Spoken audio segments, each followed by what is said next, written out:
100 वर्षों में इस देश की 85% लोगों की हिस्सेदारी आरएसएस में क्यों नहीं हुई? 100 वर्षों में एक भी दलित आरएसएस का प्रमुख क्यों नहीं हुआ? एक भी आदिवासी आरएसएस का प्रमुख क्यों नहीं हुआ? एक भी पिछड़े वर्ग का व्यक्ति आरएसएस का प्रमुख क्यों नहीं हुआ?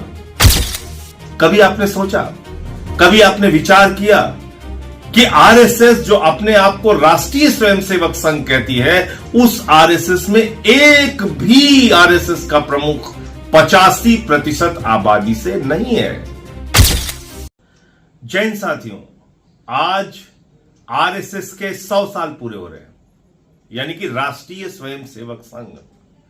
नाम में क्या लिखा हुआ है? राष्ट्रीय। जब आप इसको पढ़ते हैं कि राष्ट्रीय स्वयंसेवक संघ है, तो ऐसा लगता है कि पूरे राष्ट्र का प्रतिनिधित्व है इसमें। लेकिन 100 साल पूरे होने पे मेरे कुछ सवाल हैं। वो तीखे भी हैं, कड़वे भी हैं, लेकिन सच्चे भी हैं। 100 वर्षों में इस देश की 85% लोगों की हिस्सेदारी आरएसएस में क्यों नहीं हुई? 100 वर्षों में एक भी दलित आरएसएस का प्रमुख क्यों नहीं हुआ? एक भी आदिवासी आरएसएस का प्रमुख क्यों नहीं हुआ? एक भी पिछड़े वर्ग का व्यक्ति आरएसएस का प्रमुख क्यों नहीं हुआ? कभी आपने सोचा, कभी आपने विचार किया कि आरएसएस जो अपने आप को राष्ट्रीय स्वयंसेवक संघ कहती है, उस आरएसएस में एक भी आरएसएस का प्रमुख 85% आबादी से नहीं है।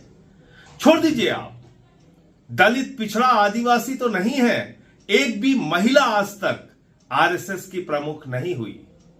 तो आप इसको एक दकियानूसी सोच वाला, एक संकुचित सोच वाला संगठन कह सकते हैं, जो संविधान के खिलाफ है, जो आरक्षण के खिलाफ है, जो दलितों के खिलाफ है, आदिवासियों के खिलाफ है, पिछड़ों के खिलाफ है, जो मनुवादी व्यवस्था में यकीन रखता है, जो जाति के नाम पर भेदभाव वाली व्यवस्था में यकीन रखता है, जो छूत और अछूत की व्यवस्था में यकीन रखता है, जो बाबा साहब डॉक्टर भीमराव अंबेडकर के खिलाफ है, उनके संविधान के खिलाफ है। ऐसे संगठनों से आपको सावधान रहना चाहिए। और इनका क्या योगदान रहा भारत की आजादी के आंदोलन में, यह आपको जरूर पढ़ना चाहिए। 100 वर्षों के पूरे होने पर इनकी शुरुआत 1925 से हुई है, और तब देश जब गुलाम था अंग्रेजों का, उस वक्त आरएसएस ने अंग्रेजों का साथ दिया। इस सच्चाई को देश के लोगों को आज 100 वर्ष पूरे होने पर बताना चाहिए।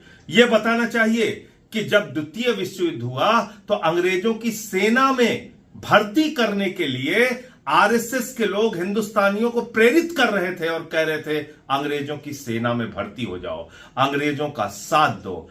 आप जाइए, इतिहास में पड़ताल कीजिए, खोजिए और थोड़ा वक्त लगाइए, आपको पता चलेगा। क्रांतिकारियों की मुखबिरी इन्होंने की, भारत छोड़ो आंदोलन का विरोध इन्होंने किया, भारत की आन बान और शान तिरंगे झंडे का विरोध इन लोगों ने किया। यह इतिहास का ऐसा काला सच है जिसको आरएसएस कभी इनकार नहीं कर सकती। इसलिए जब आप 100 साल पूरे होने पर यह सुन रहे हैं कि प्रधानमंत्री टिकट जारी करने जा रहे हैं, पाठ्यक्रमों में आपको आरएसएस का इतिहास पढ़ाया जाएगा, तो उनकी बड़ाई, उनकी तारीफ, उनके कसीदे पढ़े जाएंगे, लेकिन यह नहीं बताया जाएगा कि इसने आजादी के आंदोलन में देश के साथ गद्दारी करने का काम किया है। यह भी नहीं बताया जाएगा कि 52 साल तक आरएसएस ने अपने मुख्यालय पर तिरंगा झंडा नहीं फहराया। और यह तो आपको जरूर याद रखना चाहिए कि यह भेदभाव में यकीन रखने वाला संगठन है। इसीलिए आज तक आरएसएस का कोई भी प्रमुख दलित,